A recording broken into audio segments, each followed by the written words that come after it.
Movie के starting scene में हमें एक लड़का दिखाया जाता है जिसका नाम होता है लाइट। उस वक्त लाइट अपने स्कूल में होता है। तब अचानक ही वेदर चेंज हो जाता है, हवाएं चलने लगती हैं और आसमान से एक बुक जमीन पर आकर गिरती है। वो बुक लाइट को मिल जाती है। लाइट उसे चेक करता है और फिर अपने पास रख लेता है। यहाँ पर हम ये जान पाते हैं कि ये कोई आम बुक नहीं थी, बल्कि ये एक एंशिएंट बुक थी। तभी वहाँ पर बारिश भी होने लगती है। अंदर जाते हुए लाइट देखता है कि स्कूल का एक नॉटी लड़का दूसरे लड़के को परेशान कर रहा है और लाइट उस लड़के को ऐसा करने से मना करता है, जबकि बदले में वो लड़का लाइट को पंच मारता है। लाइट के साथ साथ उसका बैग भी जमीन पर गिर जाता है। एक टीचर को लाइट के बैग से दूसरे स्टूडेंट्स के होमवर्क मिल जाते हैं। यहाँ पर लाइट का ये सीक्रेट रिवील हो जाता है कि वो दूसरे स्टूडेंट्स के होमवर्क करता है। इस बात की वजह से लाइट को प्रिंसिपल के पास भेजा जाता है। पनिशमेंट देने के लिए लाइट को अकेला ही एक रूम में रखा जाता है।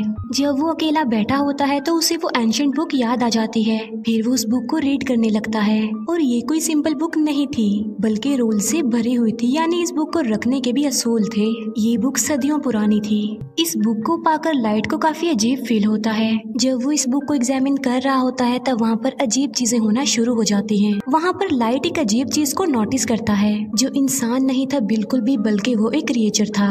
उसकी बॉडी की स्किन नोकदार थी और वो काफी डरावना और क्रीपी लुक दे रहा था। लाइट उसे देखकर बहुत ज्यादा डर जाता है, लेकिन बाद में उसे सारी बात समझ में आ जाती है कि ये कोई क्रिएचर नहीं बल्कि एंजल ऑफ डेथ है, यानी मौत का फरिश्ता। और ये एंजल ऑफ डेथ इस बुक का गार्डियन है।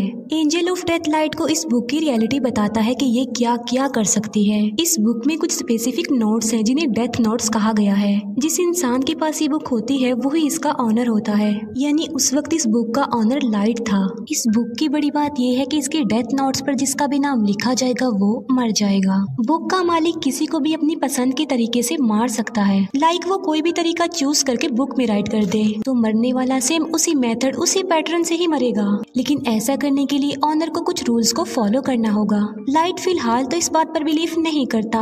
बुक के साथ जो एंजल ऑफ डेथ होता है वो सिर्फ उसी इंसान को नजर आता है जो बुक का ऑनर होता है उस वक्त। अब एंजल ऑफ डेथ लाइट को बताता है कि 7 दिन में उसने इस बुक में एक नाम तो जरूर लिखना है, और अगर उसने ऐसा ना किया और किसी का भी नाम इस बुक में ना लिखा तो ये बुक किसी और के पास चली जाएगी। किसी का भी नाम बुक में लिखने की शर्त ये है कि ऑनर को उस पर्सन का ओरिजिनल नेम और फेस जरूर याद होने चाहिए, और मौत का कोई एक तरीका लिखा जाएगा जो एक्चुअल में होता है। एंजल ऑफ डेथ लाइट को कहता है कि तुम्हें जरूर इस बुक को आजमाना चाहिए। तभी लाइट विंडो से उस नॉटी लड़के को देखता है जो उस वक्त भी किसी को परेशान कर रहा होता है और उसने लाइट को भी मारा था। एंजल ऑफ डेथ की बात मानकर लाइट उस बुक में उसी लड़के का नाम राइट कर देता है और उस लड़के की मौत का वो ये तरीका लिखता है कि उसका सर क्रश होगा।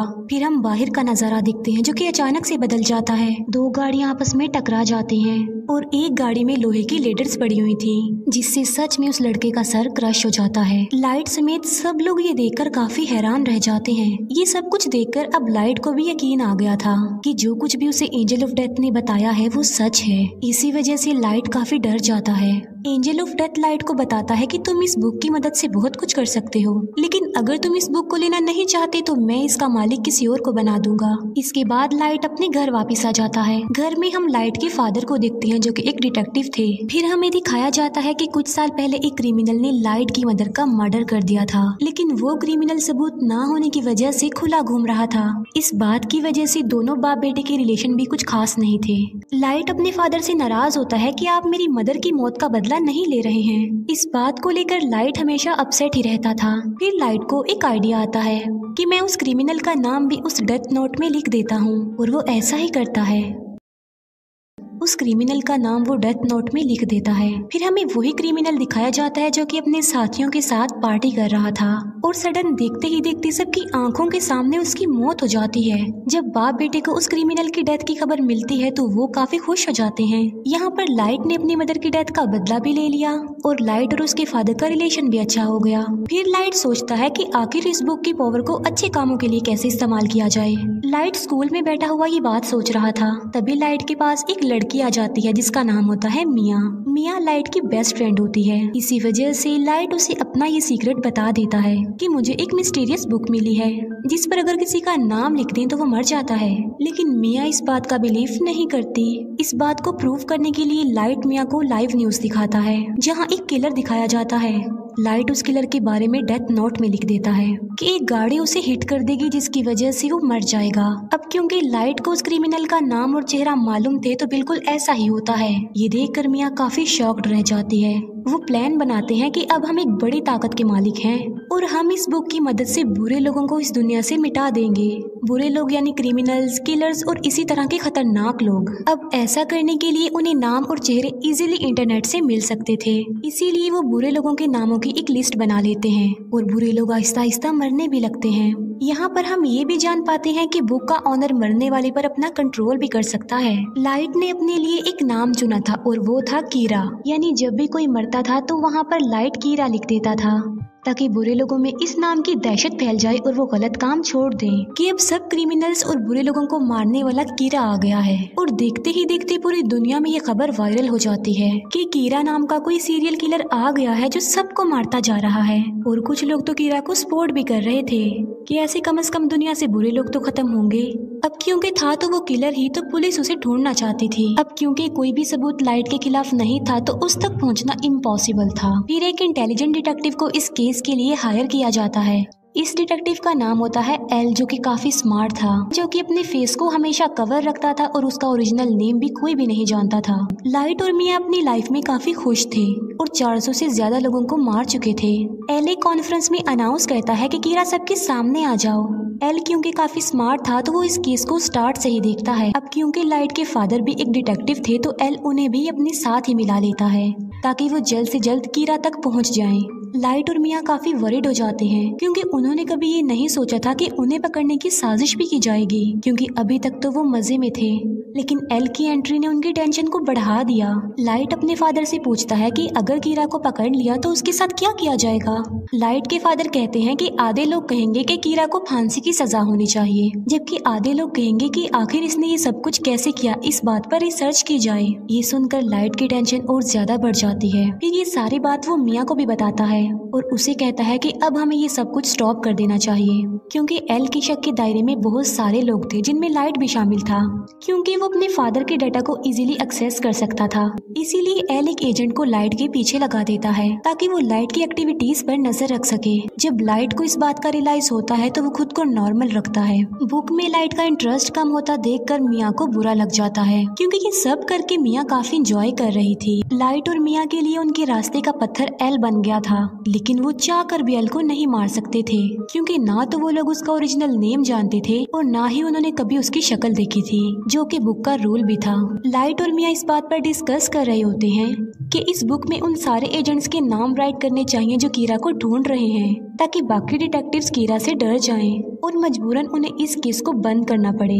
ये सब कुछ मिया करना चाहती थी, लेकिन लाइट ऐसा कुछ भी नहीं करना चाहता था, क्योंकि वो इनोसेंट लोगों की जान लेना नहीं चाहता था। इसीलिए मिया को भी लाइट की ये बात माननी पड़ती है और उस पर एग्री करती है।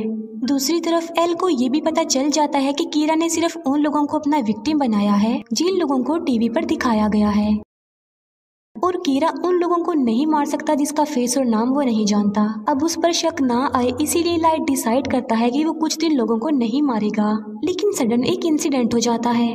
वो सारे एजेंट्स बिल्डिंग से कूदकर सुसाइड कर लेते हैं, जो कि इस केस में शामिल थे और कीरा को ढूंढ रहे थे। लेकिन ये नाम तो लाइट ने नहीं लिखे थे, तो फिर ये नाम किसने लिखे थे? यहाँ से सिचुएशन खराब हो जाती है, क्योंकि अब तक सिर्फ कीरा बुरे लोगों को ही मारता आ रहा था। सब उसे हीरो समझ रहे थे, मगर अब तो उसने पुलिस को भी मार दिया। इसीलिए अब वो हीरो नहीं बल्कि खतरा बन गया जो किसी को भी मार सकता है। इस बात को लेकर लाइट काफी वरीड हो जाता है। वो एंजल ऑफ डेथ से पूछता है कि क्या ये सब कुछ तुमने किया? तब एंजल ऑफ डेथ कहता है कि ये नाम किसी और ने लिखे हैं, क्योंकि ये काम मैं नहीं कर सकता। लाइट के फादर अपनी कॉन्फ्रेंस में कीरा को चैलेंज करते हैं कि इनोसेंट लोगों को मारना बंद कर दो। अगर हिम्मत है तो मुझे मारकर दिखाओ और सबके सामने आ जाओ। ये न्यूज़ लाइट और मिया भी देख रहे थे। गुस्से में आकर मिया लाइट को कहती है कि तुम अपने फादर का नाम भी लिख दो उस बुक में। मिया को कहता है कि मैं अपने फादर को कैसे मार सकता हूँ, तुम्हारा क्या दिमाग खराब हो गया है? एल और भी समझदारी से इस केस को हैंडल कर रहा था। वो देखता है कि अब लाइट के फादर को कीरा मारेगा या फिर नहीं, मगर ऐसा नहीं होता। अब क्योंकि लाइट के फादर नहीं मरते, जिससे एल का जो शक लाइट पर था अब वो यकीन में बदल जाता है, क्योंकि आखिर वो भी तो एक डिटेक्टिव ही हैं जो इस केस को हैंडल कर रहे हैं, मगर कीरा ने उन्हें नहीं मारा। यानी कीरा कोई और नहीं बल्कि लाइट ही है। इसीलिए रात को एल लाइट से मिलता है और उसे उगलवाने की कोशिश करता है कि तुम ही कीरा हो। एल लाइट से काफी क्वेश्चंस भी करता है और उसे अपना फेस भी दिखा देता है और कहता है कि ये सब कुछ करना अब बंद कर दो। लाइट उसकी बातों को इग्नोर करके वहाँ से चला जाता है। अब खतरा उसके सर पर ही था। वो चाहते हुए भी एल को नहीं मार सकता था। मिया एल को कहती है कि मैं तुमसे प्यार करती हूँ और इस मुसीबत से निकलने के लिए हमें कुछ करना चाहिए। एल को अपने रास्ते से हटाने के लिए लाइट काफी सोचता है। वो कहता है कि एल का चेहरा तो मैं देख ही चुका हूँ, मगर एल का ओरिजिनल नेम उसका फ्रेंड जरूर जानता होगा।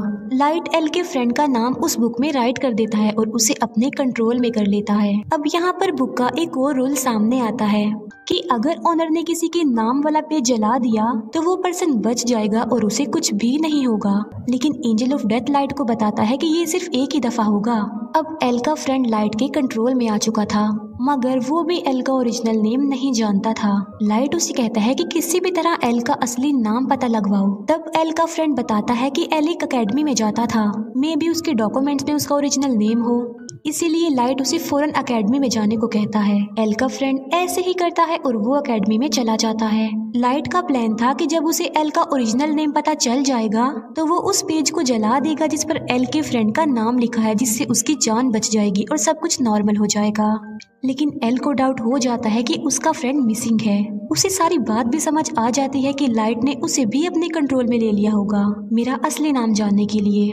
इस बात से एल काफी वरिड हो जाता है, इसीलिए एल बगैर इन्फॉर्म किए लाइट के घर पर आ जाता है। वो लाइट के फादर को कहता है कि आपका बेटा ही असल कीरा है और इसी ने ही मेरे फ्रेंड को गायब भी किया है। लेकिन लाइट पर किसी को भी शक नहीं था, क्योंकि उसके खिलाफ कोई सबूत जो नहीं था। एल उनके घर की तलाशी लेता है, मगर उसे वहाँ पर कुछ भी नहीं मिलता, ना ही वो एंशिएंट बुक मिलती है, क्योंकि मिया उसे अपने साथ ले गई थी। फिर लाइट को एल के फ्रेंड की कॉल आती है कि मैं एकेडमी तक पहुंच गया हूं और उसके पास बस थोड़ा ही टाइम रह गया था और एल का फ्रेंड बस नाम बताने ही वाला होता है। जब लाइट पेज को जलाने लगता है तो वो दिखता है कि वहां पर तो वो पेज नहीं है बल्कि गायब हो चुका है। इसीलिए नाम बताने से पहले ही एल के फ्रेंड की मौत हो जाती है। इस बात से लाइट को काफी दुख होता है। फिर एक डांस पार्टी में मिया ये राज रिवील करती है कि एल के फ्रेंड के नाम का पेज मैंने ही फाड़ा था और तो और पुलिस ऑफिसर्स के नाम भी उस बुक में मैंने ही लिखे थे। वो बताती है कि अब तो मैंने तुम्हारा नाम भी लिख दिया है उस बुक में। और लाइट की मौत का तरीका ये है कि आधी रात को उसकी हार्ट बीट बंद हो जाएगी और वो मर जाएगा। वो कहती है कि अगर तुम मुझे ये बुक दे दोगे तो मैं तुम्हारा नाम जला दूंगी। यानी मिया ने बुक हासिल करने के लिए लाइट को अपने प्यार के ट्रैप में फंसाया। जब एल को अपने फ्रेंड की डेथ का पता चलता है तो वो लाइट के पीछे पड़ जाता है। एल फिर लाइट को पकड़ ही लेता है, मगर एल वहाँ खड़े एक शेफ को कहता है कि ये कीरा है, मेरी हेल्प करो इसे पकड़ने में। लेकिन वो शेफ एल को ही बेहोश कर देता है, क्योंकि वो कीरा का सपोर्टर जो था। भागते भागते लाइट मिया को भी अपने साथ ले जाता है और वो दोनों एक झूले में आ जाते हैं। दोनों ऊपर ही फंस जाते हैं और इतनी ही देर में वहाँ पर पुलिस भी आ जाती है। लाइट मिया को कहता है कि अगर तुम मुझसे प्यार करती हो तो इस बुक को तुम टच भी नहीं करोगी, हम एक होकर सब कुछ नॉर्मल कर देंगे। लेकिन मिया लालची थी तो वो उसकी बात नहीं मानती। वो उस बुक को लाइट से स्नैच कर लेती है। ये देखकर लाइट मिया को कहता है कि ये तुमने बहुत गलत किया है। ये सुनकर मिया समझ जाती है कि उस बुक में लाइट ने मेरा भी नाम लिख दिया होगा। अब दोनों के नाम ही बुक पर थे तो सडन दोनों नीचे गिर जाते हैं। मिया की तो मौके पर ही मौत हो जाती है, लेकिन लाइट पानी में जाकर गिरता है। फिर हम लाइट को एक हॉस्पिटल में देखते हैं जो कि कोमा में चला गया था। इसी दौरान और क्रिमिनल्स की भी मौत हो जाती है। वो लोग देखते हैं कि एल का शक तो लाइट पर था, लेकिन वो तो कोमा में चला गया है, लेकिन लोग तो स्टिल मर रहे हैं। फिर हम देखते हैं कि जब मिया और लाइट झूले से गिर रहे थे तब एक पेज उस बुक में से निकलकर गिरता है और जल जाता है और उस पेज पर लाइट का नाम लिखा हुआ था। लाइट ने एक समझदारी की थी। जब उसे पता चला कि मिया ने उसका नाम लिख दिया तो उसने बुक में ये लिखा कि अगर मिया उससे ये बुक ले लेगी तो वो मारी जाएगी और वो पेज जिस पर लाइट का नाम लिखा हुआ है वो भी जल जाएगा और लाइट पानी में गिर जाएगा। इसी के साथ ही उसने बहुत सारे बुरे लोगों के नाम भी बुक में लिख दिए थे। एक बुरा डॉक्टर लाइट को पानी से बाहर निकालता है और उसे कोमा में भेज देता है और बाद में वही डॉक्टर सुसाइड कर लेता है। फिर एक और आदमी उस बुक को लेता है और उसमें बहुत सारे बुरे लोगों के नाम लिख देता है। बाद में वो आदमी उस बुक को लाइट के पास ले आता है। लाइट भी अब कोमा से बाहर आ चुका था। इसके बाद एल को सस्पेंड कर दिया जाता है, लेकिन वो एक आखिरी बार मिया के घर की तलाशी लेता है और वहाँ उसे मरने वाले सारे पुलिस ऑफिसर्स के नाम मिल जाते हैं, जिसकी वजह से सारा इल्जाम मिया पर आ जाता है। अब वो बुक लाइट के पास आ जाती है और वो भी बिल्कुल ठीक हो चुका था, लेकिन उसे नसीहत हो गई थी कि अब की बाद वो किसी पर भी ट्रस्ट नहीं करेगा। और इसी के साथ ही ये मूवी यहीं पर एंड हो जाती है। Thank you for watching.